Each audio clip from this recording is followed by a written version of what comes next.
You've seen it in 1,000 movies, right? The sniper. I locked the scope, the target perfectly centered in the crosshairs.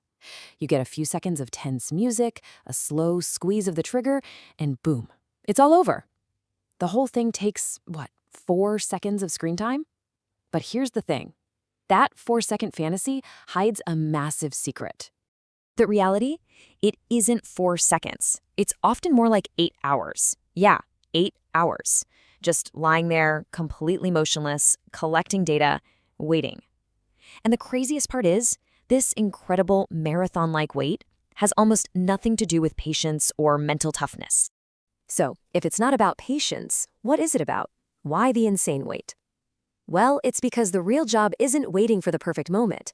It's about solving a ridiculously complex physics problem in real time. You see, the most dangerous variable in long-range shooting isn't the shooter, and it's not the target. It's the air itself. That's right. The true enemy is the invisible ocean of air between the rifle and the target.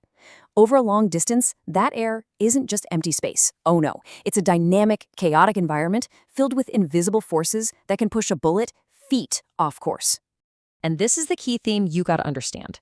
A shot at 100 yards, super simple. You aim, account for a tiny bit of drop, and fire. Easy. But at 1,500 yards, that simple way of thinking is so incredibly wrong that you wouldn't just miss a person, you'd miss them by several feet in multiple directions all at once. Distance fundamentally changes the entire game. So, just how complex are we talking? Well, picture this. A bullet is in the air for, say, 10 seconds. And that super short amount of time, it's not flying in a nice, clean arc. Nope. It's getting pulled, pushed, and twisted by at least 7 distinct and constantly changing physical forces. That's right, 7. Not 1, not 2, but 7 invisible hands are messing with that bullet's path. So a sniper's job isn't really to aim. It's to calculate the combined effect of all 7 of these forces, and then apply one single perfect correction to cancel them all out. Okay, the first one is the one we all learned in school, gravity. No surprise there. But what is surprising is the scale. Over just 1,000 yards, a bullet can drop a staggering 20 to 30 feet. To put that in perspective, that's like aiming at the roof of a 2-story building just to hit a target on the ground floor.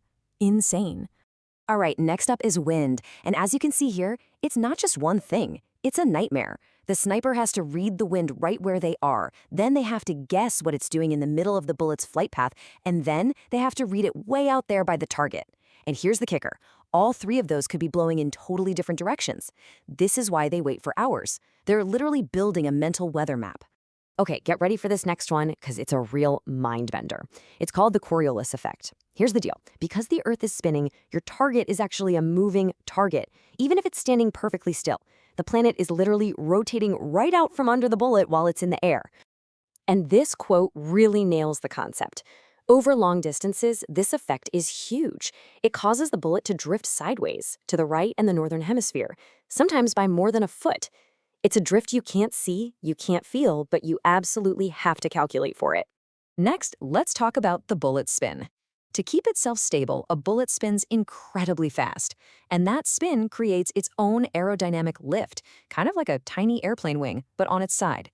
It's called the Magnus effect, or spin drift, and it can consistently push a bullet over 10 inches to the side at 1,000 yards. And it doesn't stop there. Then you have to deal with air density. And this is affected by, well, everything. Higher altitude means thinner air, so the bullet flies faster and drops less. Colder air is denser, slowing the bullet and making it drop more. And here's a weird one. Humid air is actually less dense than dry air, which, you guessed it, changes the trajectory too. And believe it or not, even the rifle itself is a variable you have to solve for.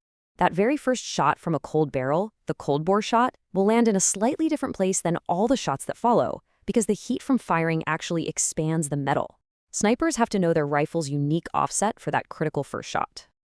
And finally, we come to the 7th force, the shooter themselves. At extreme range, the tiny tremor from your own heartbeat is enough to throw the shot off by several feet. I'm not kidding. Elite snipers train to fire in that tiny 0.2-second pause between heartbeats. The level of physiological control is just incredible. Now, I know what you might be thinking. This all sounds like some abstract, high-level military science. But the truth is, these exact same forces are at play all around us every single day.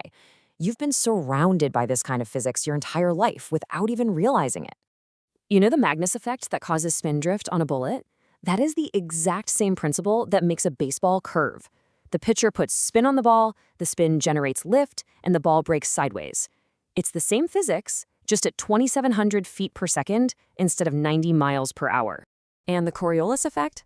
The same force that drifts a bullet is what determines the rotation of massive weather systems. Hurricanes spin counterclockwise in the northern hemisphere for the exact same reason a bullet drifts to the right. Same force, just on a vastly different scale. So when you put all of these pieces together, you start to see the sniper not just as a soldier, but as a field scientist conducting a high-stakes experiment. And the ultimate case study of this is, of course, the world record shot. Back in 2002, a Canadian sniper made a confirmed shot from 3,540 meters. Let that sink in for a second. That is 2.2 miles. To put that in perspective, that's like hitting a target from one end of Central Park all the way to the other.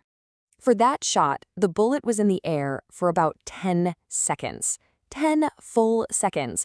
And for that entire time, all 7 of those forces were at work.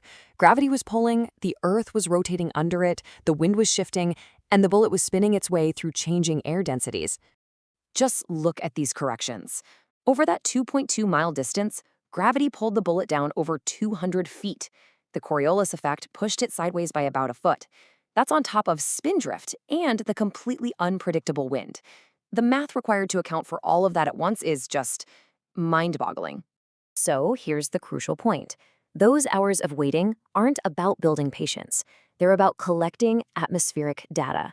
The sniper is a scientist, building a model of the invisible chaos between them and the target. But even with perfect calculations, there's always an element of chance. The science gets you into the ballpark, but the conditions have to cooperate for the rest. At those extreme ranges, a sudden gust of wind can undo hours of work. It's a combination of incredible skill and perfectly aligned conditions. So the next time you see that 4-second sniper scene in a movie, remember the 8-hour physics experiment it completely leaves out. And it leaves me with one final question for you. If this is the science required to hit a stationary target 2.2 miles away, what kind of math does it take to intercept a ballistic missile moving at over 17,000 miles per hour? It's the same problem, just on a scale that's almost beyond comprehension.